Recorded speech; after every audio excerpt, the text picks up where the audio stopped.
name of our program. Say it with me. Start with hello. Exactly. We've gone through step 1, which was to see someone isolated, and we know that sometimes it's a little hard to notice. We have to be really observant because sometimes people, they might not even want to let you know how uncomfortable they are. Like the story I told you about myself and how for a couple of years I was feeling really uncertain about myself in the new school I was in. Remember that story? So then the second step, of course, is to reach out and connect. And of course, we talked a little bit about how when we do that, we might feel a little awkward, but we're going to do it because we know the goal is to create a better community, a more inclusive, more welcoming community. So here we are at the third step. We're going to start with hello. But then what? What do we do next? Good question, right? Don't worry, I've got my mic now. I'm going to help you out with what to do next. After we start with hello, we need to have some plans about what kinds of things we can talk about. Some icebreakers, or we could even call them awkward breakers. So we can settle in and really make a connection with someone and validate that person. Now, before I share these icebreakers with you, I want to share a little research. Now, we did a couple of different research questions, and the first set, we asked some kids how they felt before they started a conversation with someone that they didn't know. This is probably not a shocker. 8 out of 10 of them felt hesitant. Awkward, right? Does that surprise you? Probably not. But in separate research, we asked other young kids how they felt, young people, how they felt after they reached out and connected with the new person, someone they hadn't met. 8 out of 10 of them felt good about it. So it was worth the awkward. Now, we're going to talk about some icebreakers, the ways that we can break down that awkward feeling, reach out and really connect with this new person. The first icebreaker you've probably heard of. How many of you have ever been in English class before? Ha, that's what I thought.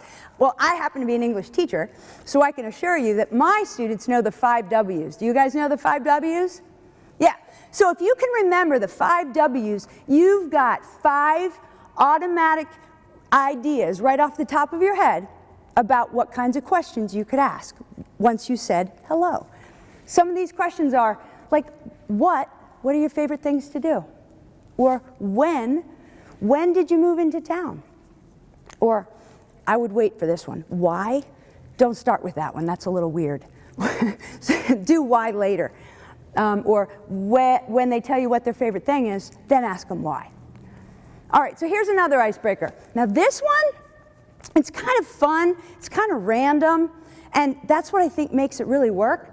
It levels the playing field between you and this new person. They're called if you. So what you do is you ask this person some really weird questions, like if you could be a fish, a bird, or an animal, what would you be and why? Think about that. That's really random, isn't it? It kind of makes you giggle to think about it, but it's going to unsettle, it's going to settle in between you and this new person. You're both going to kind of get a chuckle out of it. Here's another one. I know you all have favorites. Look at all these different things that you might have favorites of. Animals, holidays, TV shows. Anybody here have a favorite TV show? What's your favorite TV show? Could you stand up for me? What's your name, dear? T. T. All right, what's your favorite TV show? Empire. Empire. All right, anybody here ever watch Empire? How many of you like it? Look around, look, T. Do you know these people? Look at all these connections you're making. There you go. Good. Let's hear from another favorite. Who's got a favorite video game that they'd like to tell me about?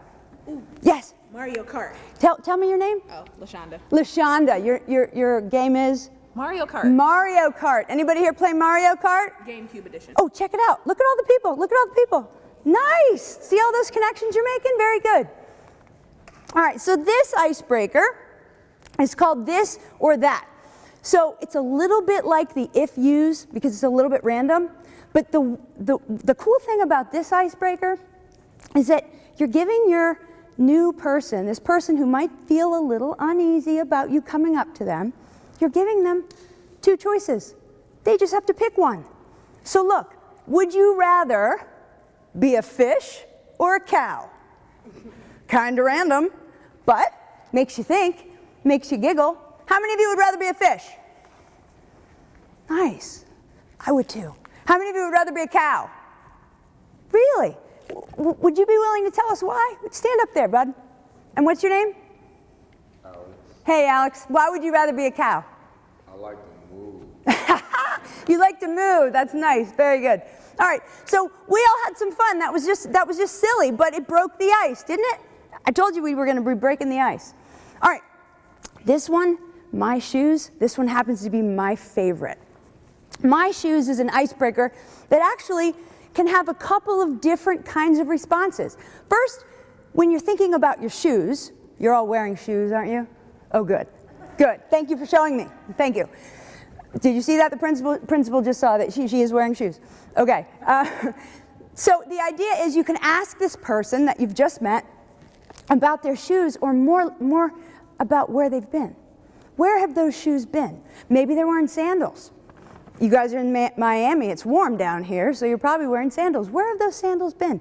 So that's kind of a literal way of looking at this question. But has anybody ever heard the saying, don't judge someone unless you've walked a mile in their shoes? Give me a thumbs up if you've ever heard that before. Yeah, what does that mean? Can anybody tell me what that means? You've heard it, but you don't know what that means. That's okay. Well, that's my job. The idea is you shouldn't pass judgment on someone if you don't know what their life has been like. And quite honestly, you don't know what anyone else's life has been like, do you? You only know about your own. So that saying is what I think of when I think about the icebreaker, my shoes. You can actually share important information, symbolic information about yourself when you're being asked this question. So rather than thinking about asking this of someone, think for a minute what you would say if somebody asked you about your shoes. Take a minute and think. Does anybody have anything they'd like to share? It's a tough one, isn't it? My shoes. I could probably tell you that if it were me, now we're talking about, if I were talking about my shoes, I might talk about the fact that my shoes have been living in different houses for the last 4 years. I keep having to move, and I keep having to readjust to new places. So these shoes keep moving. So are you learning a little bit more about me? More than just about my shoes, but about me. Okay, so the next icebreaker is handwritten notes, and we actually mentioned it earlier. Handwritten notes isn't really something you can do face-to-face, which is actually kind of an advantage if you're still feeling a little uneasy about this whole thing. You might write a note to somebody instead of approaching them. But I want to tell you a little story about a girl in Canada a few years ago. She was in high school, and she was dealing with some bullies. She was actually being cyberbullied. Does anybody know what that means? What does that mean? Cyberbullied? Yes. And what's your name? Alex. Alex, stand up and tell us what cyberbullying is. Cyberbullying is when you're being bullied, but it's not in person. It's like online or on Facebook or something. Exactly. Did everybody hear Alex? Cyberbullying is when you're being bullied online. Is it any less harmful? No, it's not. So anyway, this girl, she was being cyberbullied, and she thought really hard about what she should do. And we've probably all talked, have you all talked about bullying here at this school? You've learned about it. You've learned about ways to deal with it. Well, she did something very unusual, something extremely brave. Instead of lashing out at her bully, and instead of closing down or shutting down, She got Post-it notes and she wrote positive messages on every single one of her classmates' lockers. We're talking about hundreds of kids. It took a while. Over the course of a few weeks, she wrote a Post-it note and put it on every single locker in the school, saying nice things to the other kids in her school. Do you think that that had a message to her bullies? Probably. Pretty brave. So that's one way that you can make connections and meet new people. Okay, so we're going to take some time now, and we're going to work through this whole experience that you've been learning about. Start with hello. And I've asked a couple of people if they'd be willing to help me in a role play. Girls, would you step up? Great. So this is Mary Kay and this is Deborah. Give them a round of applause. They're very brave to come up here. So we're going to need your help. Okay, are you willing to help? Okay, good. So we need to set up a scenario. Now, girls, are you okay with it? Should I be the one who's being approached? Is that okay with you? Okay. And then do you guys want to pretend maybe that you're friends and then you see me in a situation where I'm perhaps excluded or feeling alone? Where might they see me? Can anybody give me a place that maybe they might see me? Lunchroom, that's a good idea. Anything else? Cafeteria. Yeah. Anything else? The same thing. Those are but they're both really good answers. In the hallway. In the hallway? Cool. All right, girls, what do you think? Lunchroom, hallway? You want to do hallway since we don't have any seats, like tables or anything? Okay, so tell me again, what do they need to do? What's the first step? See someone isolated. So they're going to have to be observant, and maybe they've noticed me in the hallway a few different days, maybe over weeks. And every time they see me, I'm always by myself. What's the second thing they're going to do? Reach out and connect. Reach out, connect. And they're going to use an icebreaker. Girls, which icebreaker are you going to use? 5 W's. The 5 W's. Didn't we say that was a pretty good one to remember? Okay, cool. All right, so I'll step over here, girls. Whenever you're ready.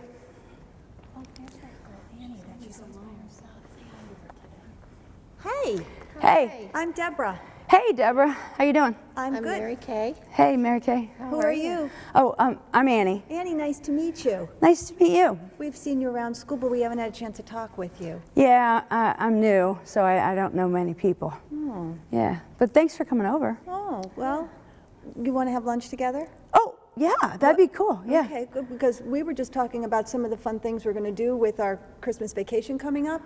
What are you doing during vacation? Oh my gosh, wait, you know what I'm doing on vacation? What are you doing? My whole family's gonna get in our car and we're gonna be driving to Chicago to visit my family, and it's such a long, boring car ride. I can't. We're going I skiing. know. We're You going up are. to Vermont. Hey, Yeah, girls, we're meeting my guess what?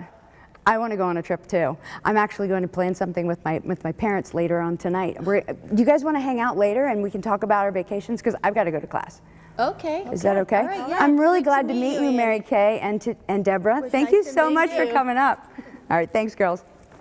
All right, so that was a great little scenario. We got a little distracted there a little bit, didn't we? Mary Kay and Deborah have wanted to talk to each other a little bit. But that's okay. Is that kind of realistic? Yeah, it is. The reason I had 2 kids come up instead of 1, well, can anyone tell me why they think maybe why I did that? Why do you think I had 2 kids come up instead of just 1? You want to, Deborah? Well, if you're not isolated in the hallways, usually with a friend. Yeah. If you're not isolated, you're probably hanging out with somebody already. And if you're hanging out with your friends and you and your friends see somebody who's isolated and you keep seeing them, what's wrong with both of you going up and saying hello? Is there anything wrong with that? Not really. The only downside might be, aside from the conversation sliding a different direction, the only downside might be that the person being approached might feel a little more intimidated.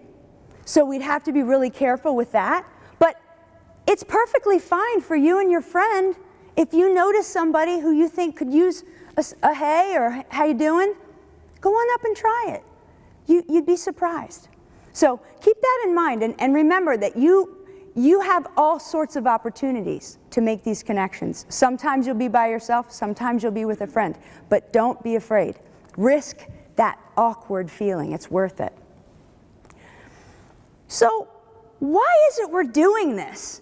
Why is it that Sandy Hook Promise has sent me here to talk to you? Why are we learning this program? Can anybody tell me? What do you think?